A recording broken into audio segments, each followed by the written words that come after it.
Every day from then on, Miss Harris kept bragging about her fiancé. He was highly educated and well off, coming from a reputed family that lived in a luxury residential area in the city. I'll invite you, Miss Thompson, to my wedding as your last chance to see something splendid. I had no intention of attending such an event. I didn't care about seeing her in her wedding dress, and I was sure I'd be seated with the other female employees. No matter how glamorous the venue or how delicious the food might be, I didn't want to go. As I was thinking that, Miss Harris said, "Oh, right. I'll show you a picture of his house," and started operating her smartphone. "Ah, found it. This is it." Saying that, Miss Harris brought her smartphone screen closer to me. There was a house I recognized. "It's amazing, isn't it? The luxurious and wonderful house is his family home. They must be incredibly wealthy," Miss Harris was saying, but my eyes did not leave the screen of her smartphone. "Oh my, are you surprised? If you want, I can show you pictures inside the house as well." When she slid the photo, a sight I was even more familiar with appeared. It's a luxurious house that you, Miss Thompson, probably couldn't even dream of entering. Are you envious? Cutting off what she was saying, I hurriedly spoke. This is actually my family home. My name is Kimberly Thompson, an employee at a small to medium-sized company. I am already 34 years old, but still single. I've been working at the company, where I got a job right after graduating college, for over 12 years now. Being the oldest among the female employees, I'm in a position often referred to as the old maid.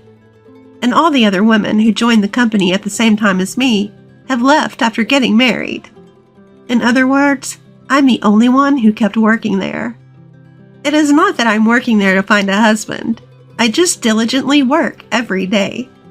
I tend to keep to myself and like being alone, and I'm not very good at socializing. So, from the perspective of those around me, I'm undoubtedly a stick in the mud. But I'm serious about my work, and because I've been at the company for a long time, it seems like the other employees treat me carefully with some respect.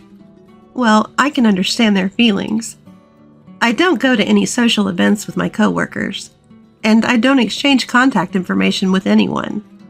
I don't hang out in my private life, and I only engage in conversation when absolutely necessary. So it's no wonder they find me boring and don't bother inviting me. But because I've been at the company for a long time, and I'm good at my job, they can't complain. I'm quite a senior. I think that's the kind of awkwardness I bring. As for me, I actually find it convenient not being approached by others. I can work in peace, and I can spend my breaks freely. Plus, this job doesn't involve any entertaining or client-facing tasks. So I'm not caught up in any troublesome human relations drama. And I can spend my days off watching as much of my favorite anime as I want. I also like reading, so going to the bookstore and impulse buying books based on their covers is enjoyable. At first glance, some people might feel that my life is lonesome and empty, but I thought this quiet yet peaceful life made me feel my happy. However, everything started to change when a young woman joined the company. She was the complete opposite of me, a friendly, cheerful woman with excellent communication skills. Her name is Michelle Harris. Miss Harris was the type to actively approach others, and she seemed particularly popular among the male employees. She was cute and charming, so I figured she easily captured the hearts of the men. When I watched her, I felt like I was watching a character from a movie because she was so different from me. A bright, honest woman at the center of the group. Probably the type of woman I would have a hard time dealing with. While thinking such things, I happened to overhear a group of female employees chatting away cheerfully in the restroom. This all happened when they came into the restroom while I was in there, fixing their makeup and freely starting to gossip and complain. "You know that new girl, Harris? Don't you just find her annoying?" "I know, right? She seems just like she's trying to please men, doesn't she? definitely gives off that vibe. That has to be on purpose, right? She's constantly trying to appear cute. It's so annoying. Her only appeal is that she's young, isn't it? She can't even do her job properly. Isn't it embarrassing to just chase men all the time? Such harsh words. It's only natural that a new employee can't do their job as well. Moreover, I thought to myself that maybe Harris has to rely on the male employees because you guys aren't properly teaching her how to do her job. I have a habit of occasionally observing Harris, who is so different from me in appearance and personality. I have seen her being coldly dismissed by the female employees several times. Every time, Harris looked downhearted and ended up talking to a male colleague. So I don't think she's trying to win over the men. She's just cornered into such situations. I'm sure these female employees gossip about me too, just with different content. If Harris is spoken about like this, I'm sure I get it worse. I'm probably just not seeing it because I'm the oldest among the female employees and can do my job well. Interpersonal relationships can be so exhausting. I'm glad I don't have to get involved. Thinking that, I sat on the toilet until they finished fixing their makeup and left. Then, on another day, Harris was unusually mingling and talking with the female employees. I was surprised but glad to see her fitting in with the other women and decided to take my lunch break.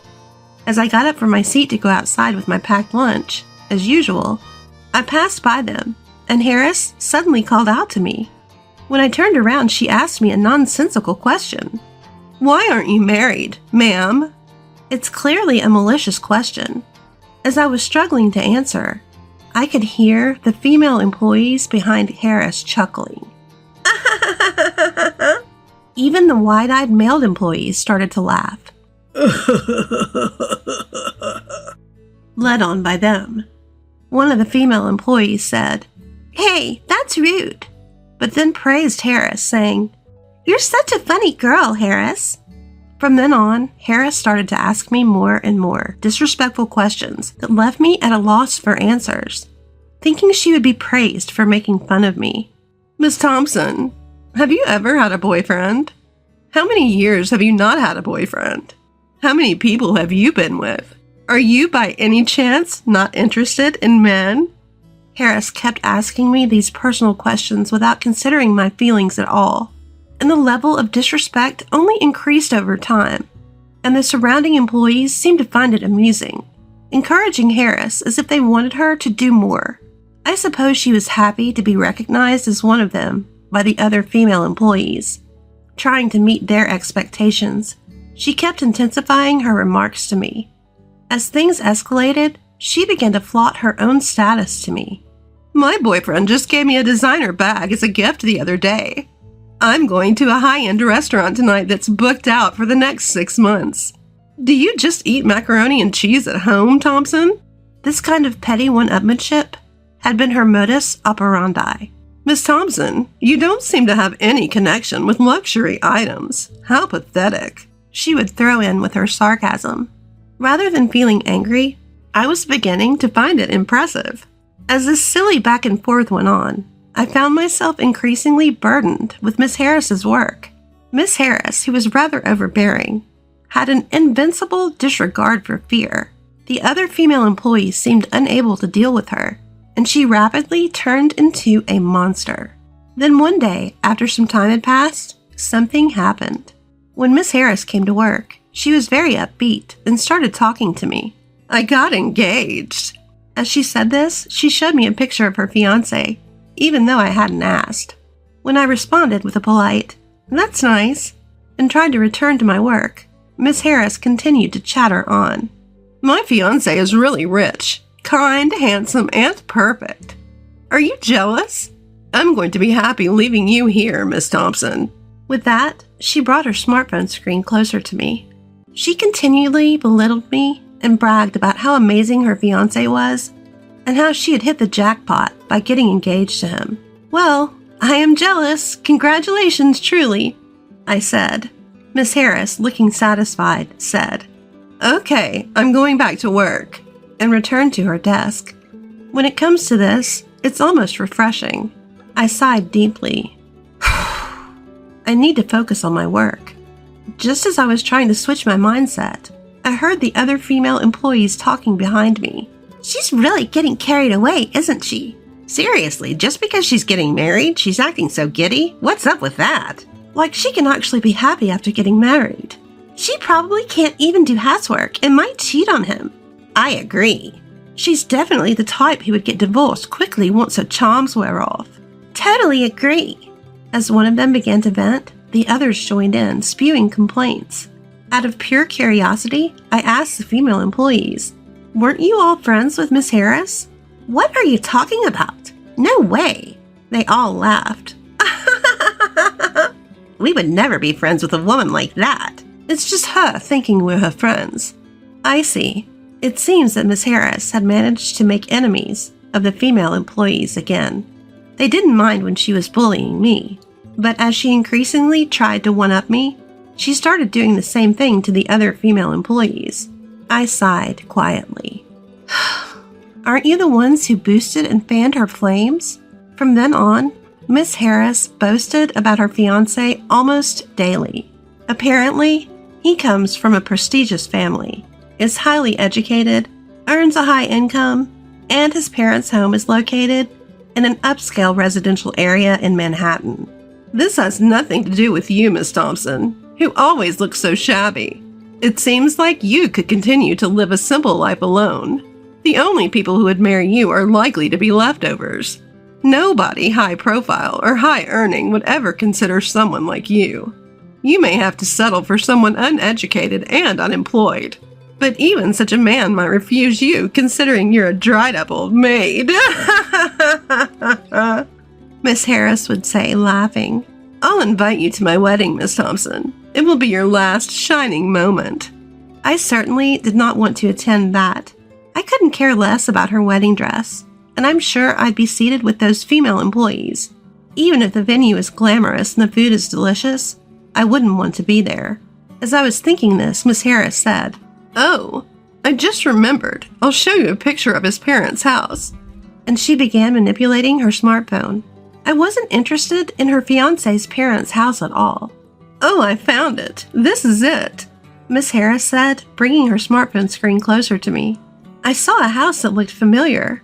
"Isn't it amazing? Such a gorgeous and wonderful house being his parents' home. They must be extremely wealthy. All this will eventually be mine. I'm on top of the world. I'm now part of the rich gang. If I feel like it, I'll invite you over, Miss Thompson." Miss Harris said this, but my eyes couldn't leave the screen of her smartphone. "Oh my, did that surprise you? Feel free to take a look at the pictures of the interior as well." As she slid the phone across, more familiar scenes appeared. This is... You can't see or enter such a luxurious house, can you? Are you envious? I cut her off in a hurry and said, this is actually my parents' house." "What? What are you talking about?" "Well, I mean this house in the photo." When I said that, Miss Harris looked shocked. "Huh? What are you saying? Just because you're envious, you shouldn't make such a lame claim." No matter what she says, I'm convinced this is my parents' house. Besides, I'm an only child, so it's not like I have brothers who could marry her or anyone else. The only ones living in this house are my parents, who have entered their 60s, and our beloved dog. Miss Harris seems to think I was joking and laughed out loud. "Oh, Miss Thompson, you're so high level, keeping a straight face while fooling around." But I said seriously, "No, I'm not kidding. This is really true," she said, pointing at the photo. "But look, his car is parked here too, right? And how could you take pictures inside a house that isn't yours?" Despite her objections, the photos she was showing me were undoubtedly my parents' house. The placement of things, the floor plan, it was all exactly like the house I grew up in. Then it hit me. I remembered a sales guy who was often coming and going from my parents' house.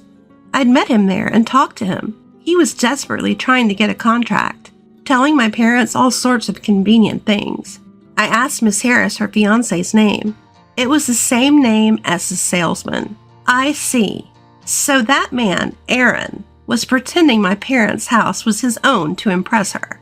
What a lame guy. Does he think he could get away with that? I noticed other signs that Aaron wasn't a very good person. He was always smiling, and even when my parents said, "We think we'll pass on the contract this time," he would cheerfully respond, "I see. Well, I'll come by again next time." But the moment he left the house, I saw from my bedroom window that he had a really scary look on his face. Maybe he was just angry because he didn't get the contract, but it left me a really bad feeling. There's no need to tell Miss Harris about this, but that house is definitely my parents' house. I won't back down on that. Miss Harris was raising her voice. "What? That house is Miss Thompson's parents' house. That's impossible." No matter how much I explained, she wouldn't believe me. So I decided to take her to my parents' house after work that day. We arrived at my parents' house, and I took her through the gate. I opened the front door and said, "I'm home." Then my parents came out with a smile. "Welcome home. When you said you were coming home all of a sudden, we wondered what was going on. You even brought a friend." "It's not often we see you, but it's nice to see your face after a long time." "We have to serve something since you brought a friend." "We have some sweets we brought when we went on a trip to France with your aunt. We'll serve them with some tea." Looking at Miss Harris, my parents smiled happily. I mentioned the name of her fiancé and asked my parents about him. "Oh, the salesman. He was here just the other day." Hearing my parents respond like that, Miss Harris seemed to accept the truth. When we arrived in my room, she suddenly began to cry. "What happened? Are you sad because you were lied to about his family home?" Sure, being lied to might have been shocking, but it was not that much of a disaster, I thought. Then Miss Harris said, "I'm sorry," and began to talk about her engagement with Aaron. Apparently, Miss Harris met Aaron at a social gathering. At that time, Aaron told her that he held a position in a major corporation, and when they were alone, he informed her that his family was wealthy, which caused her to fall for his good looks and the status. After that, they went on a few dates and their relationship developed. However, despite Aaron's position in a major corporation, he turned out to be surprisingly stingy. At first, he paid for all of their dates, but gradually, he started making Miss Harris pay, claiming he had no cash on hand. When Miss Harris said something about it, Aaron suddenly proposed, saying, "Actually, I want to save money because I'm going independent. Plus, we need to save for our wedding fund, right?" Caught off guard by the proposal, Miss Harris got carried away and started to shell out cash as he directed. Aaron took advantage of this, borrowing more and more money from Miss Harris, and before she knew it, she had handed him a substantial sum. Still, she fell blindly for his sweet words like, "It's for our happy married life together." If you look at it objectively, you would think that if his family was really wealthy, he wouldn't need to borrow money from his girlfriend. But Miss Harris, who had fallen head over heels in love, seemed to trust him completely. But now it seems, even Miss Harris had come to realize it was a lie. Miss Harris came to apologize to me in tears. "Miss Thompson, I'm really sorry. I apologize for the terrible attitude I've been showing until now. I know I can't be forgiven, but please let me apologize." She explained in tears that she was led by the other female employees to harass me. She didn't really like to gossip or show off, but she was instigated by the other female employees and pressured to join in, or else she would be left out like before. It was hard, but she said she managed to endure because she had Aaron. Again, she apologized and shed big tears. Seeing Mrs. Harris like that made me feel sorry for her. She was really struggling in her own way. We could leave those female employees, but the liar must be dealt with. In a way, my family and I are involved too.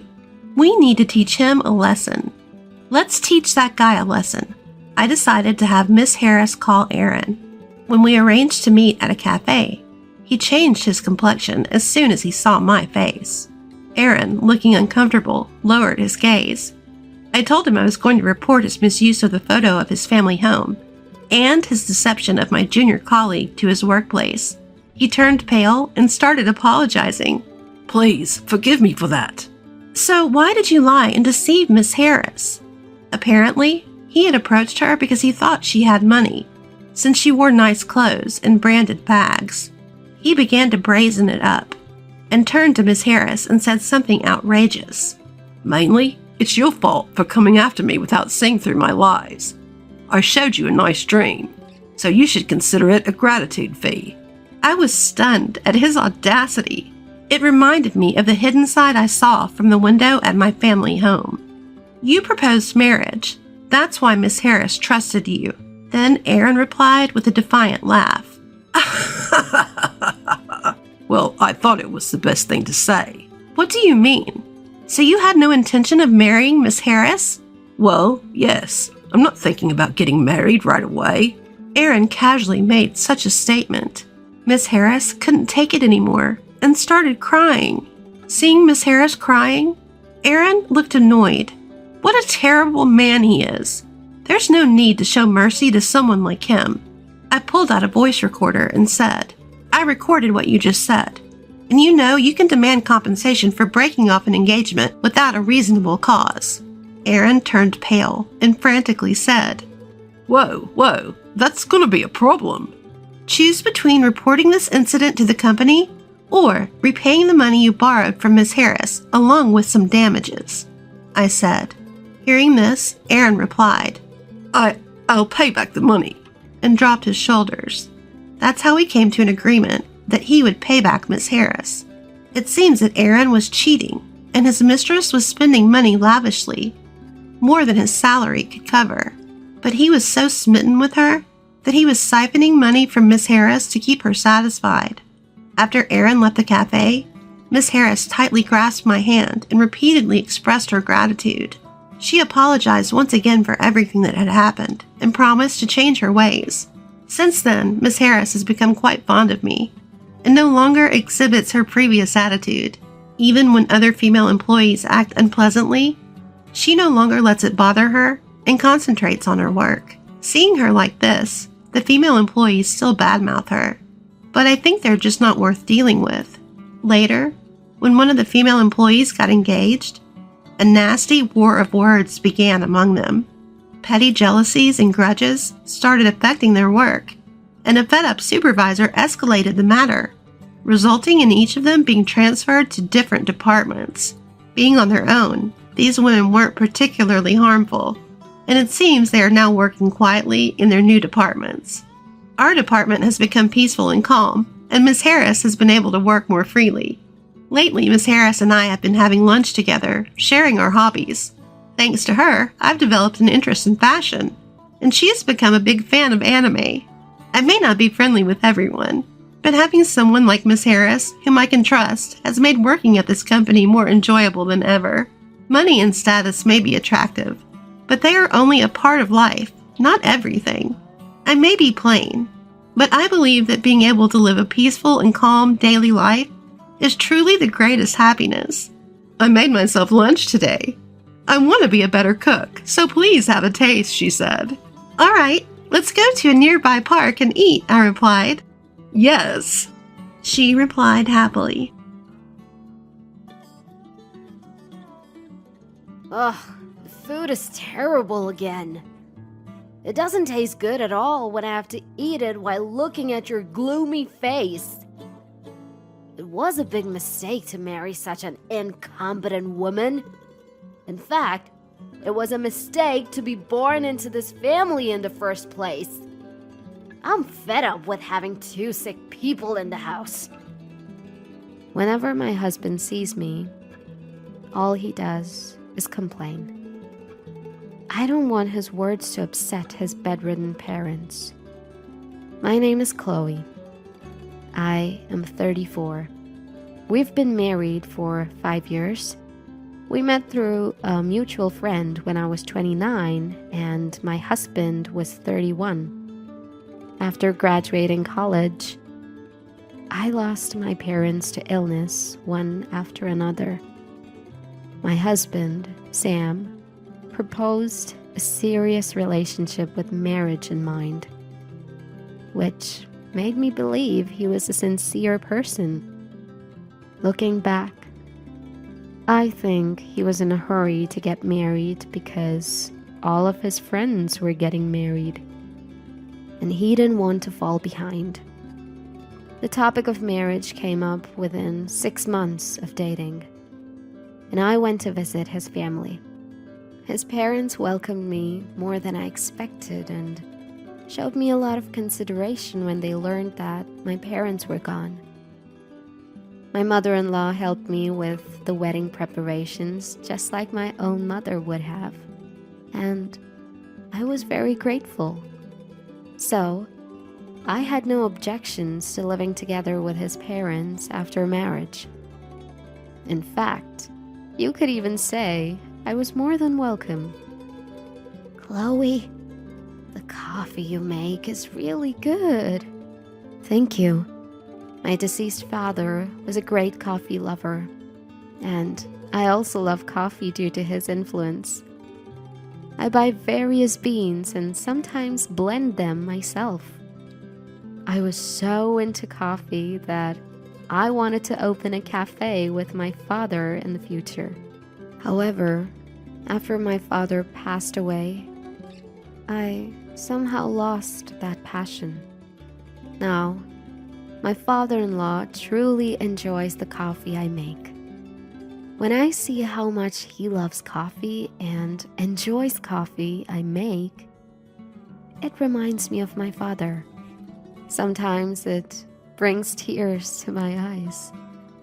On the other hand, Sam can't tell the difference between instant and brewed coffee from beans. So, even when I buy beans, he only says that instant would probably taste better. I also enjoy cooking, but Sam doesn't show any interest in food and has never praised anything I've cooked. He seems to think that anything edible is the same. But my mother-in-law enjoys cooking with me, which raises my spirits. I have always dreamed of cooking with a daughter like this. Plus, Chloe, you know a lot of recipes. You've been teaching a lot. Thank you. I enjoy cooking with you every day too. Sam had nothing to do with household chores, but my in-laws were always happy with what I did. So, married life was enjoyable. However, 2 years ago, my mother-in-law got sick. Although she didn't need to be hospitalized, she had to lie down sometimes. "Chloe, I'm sorry. I'm feeling good today, so I can help a little with housework. Please, take a break sometimes." "I'm fine. Please don't push yourself." "But..." "That's right, Mom. Chloe's only good at housework." "Sam, you shouldn't say that. Do you realize how much Chloe helps us every day? You can work free from anxiety because Chloe is here. You should show some appreciation." "The wife should take care of the husband's parents. I can be grateful for such a thing." It doesn't bother me to take care of my mother-in-law, but it's unpleasant to be taken for granted by Sam. After my mother-in-law became bedridden, Sam started complaining that the house was gloomy. He started coming home late, and he started working more on his days off. Then, I noticed foundation on his clothes, perfume lingering on him, and other suspicious things. When I confronted him, he admitted to having an affair. He said he met her at a bar where he went for drinks with his colleagues because he didn't want to come home early and help with caregiving. I was stunned by his lack of remorse and the absurdity of his reason for cheating. I was infuriated and frustrated to think that he was doing such things while I was taking care of the house and his mother. But my father-in-law was furious and preached Sam, who seemed to reflect greatly at that time. He apologized and promised never to cheat again. So I didn't divorce him. But to be honest, I was more worried about leaving my frail mother-in-law then wanting to stay with Sam as a couple. I couldn't imagine Sam taking care of his mother, and I thought it would be hard for my father-in-law, who was still working, to take care of her. Then, my father-in-law retired when he turned 65. On the day my father-in-law retired, Sam was more interested in how much OASDI would be and how much he would give him than in appreciation his father's long years of work. It seemed that Sam was counting on his father's pension. However, his father's answer was completely contrary to Sam's expectations. "I can't give you any money from my pension." "What?" He said he would get pension just as much as he needed to survive. "What? So what was the point of me putting up with everything all this time? Looking after my mother and living with her? What are you talking about? You've hardly done anything to take care of your mother. Just living under the same roof as her is as good as taking care of her." After this, Sam's verbal abuse got worse. Apparently, the noble attitude Sam took when he was caught cheating was because he was counting on pension he would get from his father. "I should have married a richer woman. I rushed into marriage and it's been a failure." "Stop it, Sam. Chloe has been nothing but good to you." "Shut up! My mother is nothing more than a nuisance." "How dare you say such things to your own mother?" "Oh, this house is so depressing. I'm seriously unlucky to be stuck with a useless wife, a dull father, and a troublesome mother." Despite his father-in-law's multiple warnings, Sam refused to listen. As a result, he started to work overtime and on the weekends. I can't help but suspect that he's cheating again, just like before. But then, my father-in-law stumbled in the garden and hit his back hard, ending up bedridden. Taking care of my in-laws was challenging, but they really cared for me and always seemed sorry. So it didn't bother me that much. However, it did bother me that Sam wouldn't help at all. I'm sure my in-laws would be happier being looked after by their own son than me, who isn't related by blood. "Sam, can't you at least help take care of your parents?" "What do I care? There's no way I can do that." "They're your parents. Can't you at least speak kindly to them?"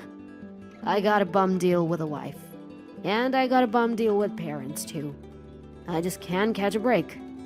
I can't help but feel that the real losers are the in-laws for having such a son.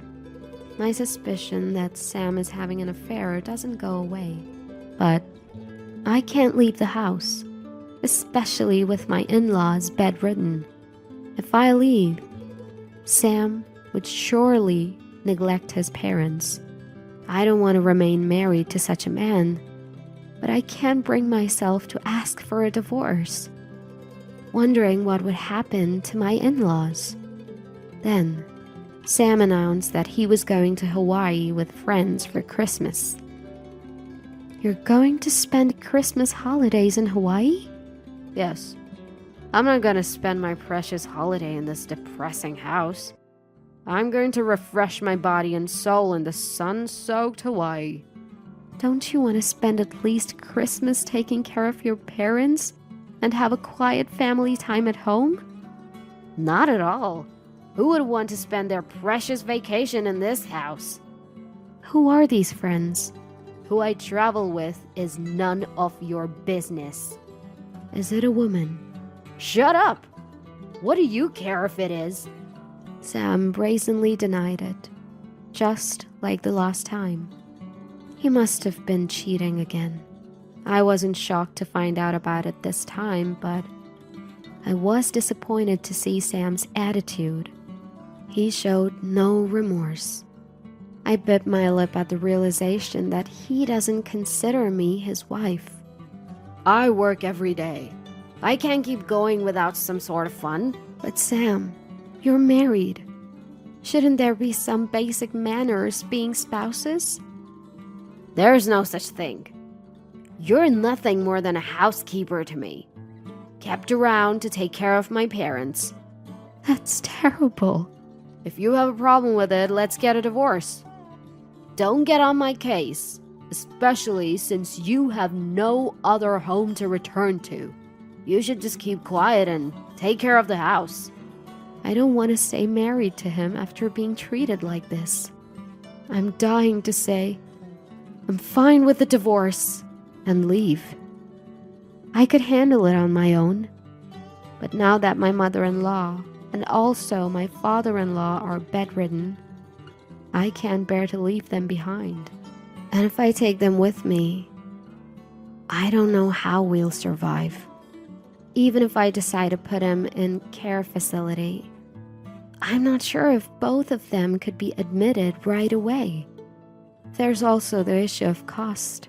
Can my in-laws' pensions alone cover all of that cost? Even if I were to work, I'm not sure if I could earn enough to cover it all. I have my own life too. Thinking about it all makes me feel uneasy. But after going through all this, there's no way I can continue living with my husband.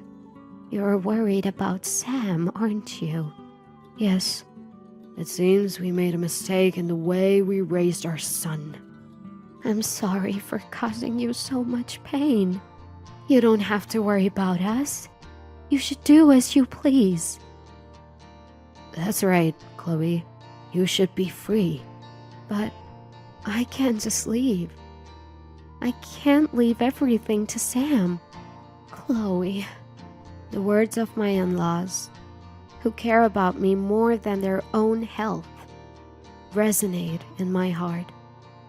And the thought of not leaving them only grows stronger. And while I stay silent, my husband talks about his affair right in front of me, as if I've given him permission to do so. I'm going on a date with her again. I'll be late. Huh? Having a meal with her is definitely better than looking at your face. You do realize that I'm your wife, right? But you know I'm having an affair and you still won't leave me. So that means you've accepted it, right? It's an affair with the wife's approval. Nobody has approved anything. Staying here means you have. You're a pathetic woman, clinging to me because you can't survive otherwise. It's truly pathetic that I can't say anything back to my husband, who gleefully says such things. Tears of frustration spill from my eyes, but when my husband sees my tears, he only laughs with more pleasure. Seeing my husband like this fills me up with despair. What am I doing? My in-laws keep apologizing to me for their son, but it's all so painful to see them like that. Maybe it would be better if I weren't here. Maybe because I'm here, my husband leaves everything to me regarding his parents. But even if I think so, if my husband doesn't do anything, I would regret leaving for the rest of my life. There's no guarantee at all that my husband will change. Then, on the day before Christmas Eve, my husband brought up divorce. I've decided to divorce you. I prefer younger women. Huh? But I can let you stay here as a housekeeper, which means things will continue as they are. You'll be living here for free, so consider that as your salary. With that, my husband laid out a signed divorce form in front of me. I see. Of course, I have no intention of becoming a housekeeper as he suggests. But I also don't want to remain his wife any longer. there are limits to how much one can look down on another person. I'm sure my husband knows that I can't abandon his parents. That's why he can say such things from a high horse.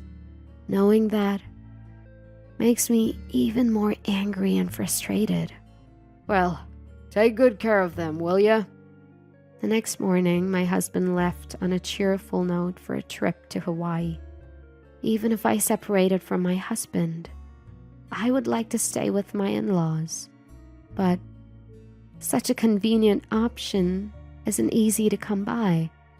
I had no choice but to let Christmas come and go. But the day without my husband was very peaceful. With no complaints thrown at me, the three of us laughed while watching TV, ate Christmas dinner, and although I knew I had to think about the future, I wished that this peaceful time could go on forever. And then, from the TV screen, I could hear the Christmas song started. Merry Christmas, I mused, when my father-in-law abruptly sat up from the bed. All right, let's get started, dear. Sure thing, she replied as my mother-in-law swiftly stood up. What are you... Merry Christmas, Chloe. Merry Christmas. Merry Christmas. But is your back okay? How about you? Are you feeling well? When I asked, they exchanged glances and grinned broadly. Then, I received astonishing news from my father. On December 30th, my husband Sam returned from a trip. He called me in a frantic voice. Hey, what's going on? What happened? Don't play dumb. Where are you? I can't get hold of my dad or mom. Well, your parents have been quite busy with the Christmas hustle and bustle, so they're taking a rest. Where did you take them? Did you kidnap them? Absolutely not. Your parents acted on their own accord. They were supposed to be immobile. You took them somewhere without asking. They're perfectly capable of standing and moving around on their own. What? At the moment the Christmas song started, my in-laws stood up. Seeing my dumbfounded face, my father-in-law said, It's the start of a new life. And laughed heartily. Apparently his back pain was temporary and had long since healed. My mother-in-law also had fully recovered over the last 6 months and was almost back to her old self. However, due to my husband's repeated verbal abuse, my father-in-law made a plan. My father-in-law told my mother-in-law about it, and she took the suggestion. Since Sam had joined a large company after graduating from college, his attitude had somehow become more arrogant. He was often out late, but they didn't worry too much since he was still single at the time. After marrying me, his parents had hoped that he would settle down. However, 2 years ago when his mother fell ill, he didn't care for her and even cheated on me. He seemed remorseful, but his father felt something was off. As expected, as his father's retirement approached, Sam started talking about the pension. Anticipating his greed, they could tell Sam was acting virtuous just to get his hands on the pension. But when Sam found out that there was no pension he could get, he showed his true colors. This confirmed the father-in-law's suspicions. In reality, my father-in-law received much more pensions, but he told Sam otherwise because he knew Sam was after it. If Sam had been kind to his mother and me, even without the money, they were willing to give him a share of the money. It's a shame it didn't work out that way, said the father-in-law with a hint of sadness when he fell and hurt his back. If you're bedridden now, you'll just be a burden. Sam had said so. That comment convinced him to stop considering Sam as his son. The parents decided to pretend to be bedridden and make preparations. He apologized for the trouble this caused me during that time. What's this for sale sign doing on our house? Why is there a sign like that hanging on our house? Isn't the meaning obvious? Cut the crap! So that house was put up for sale. We've moved out. What do you mean? I haven't heard anything. Yup, because I have no intention of living with you. I didn't feel like telling you. My father-in-law had bought a new house with his savings. The old house was supposed to be bought out by a real estate agent. And we were supposed to vacate by Christmas Day. But since we were not going out anywhere anyway, we were told that it would be okay to wait until yesterday. So, we waited until Sam went on a trip. My father-in-law's little joke of moving at the sound of Christmas songs was funny. But at that moment, it felt like a new day had dawned in my life too. All that was left to pack, my things, which was a piece of cake. The movers were already arranged and everything was moved out by the 28th. Dad, did he get enough pensions? He didn't tell you because you were after it. What happened to the money from the sale of the house? I'm your son, so I have a right to receive it. It's my inheritance. Your father is still alive, so it can be inheritance, right? You know, he's so determined to use up all his money before he passes away so that he wouldn't leave anything for you. He's even more energetic now. He's still my father. He doesn't want to be your father anymore. Oh, and don't worry, I've already filed for divorce. But he bought a new house. When Dad passes away, it'll be mine. Ah, that house. My father-in-law was kind enough to put it in my name. Of course, there's the gift tax, but I think I can handle it with property distribution I'm getting from you. What? This was the second time I had caught my husband cheating, and he had dumped all of his parents' caregiving on her while he was busy abusing her daily. I had been a housewife for 5 years, taking care of Sam as well. Considering all these factors, it was said that I could get a good amount of property division. My father-in-law had already consulted a lawyer about this. I've put your stuff in a storage unit, even though there wasn't much. I've given the key to a lawyer, so you'll be contacted by the lawyer later. Where the hell am I supposed to go now? I don't know. Figure it out yourself. That won't work. I told my girlfriend that I would be living in a house with a maid. Without a house or you, I'm going to look bad. I was astounded that he would say that to me at this point. I was reminded once again that he was a man who could only think about himself. I didn't even feel like talking anymore. So I just hung up the phone. Maybe it's true that you can do wrong without getting caught. My ex-husband's Hawaii affair trip was spotted by his boss, who was on a family vacation at the time, and it was found out at his company. His company had very strict ethics rules, and my ex-husband was demoted, and his salary was significantly cut. As soon as my lawyer sent a message to the woman he was seeing, she disappeared. After that, unfortunately, I received numerous reconciliation requests from my ex-husband. There's no chance that I agree to that. He is now living on the edge, struggling to pay his credit card bills, which he had been lavishing on his mistress. He pleaded with the lawyer to get back together with me, crying about his current situation, but the lawyer refused right there. My father-in-law had recorded my ex-husband's verbal abuse, and the lawyer who had heard it was quite angry, saying it was unacceptable as a human being. So it was no surprise.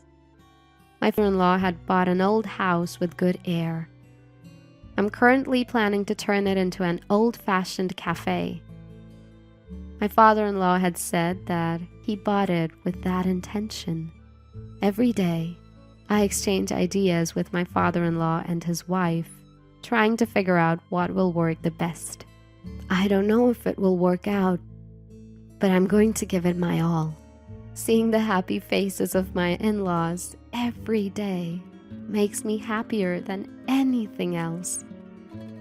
I want to continue to live together, enjoying good coffee and getting along well.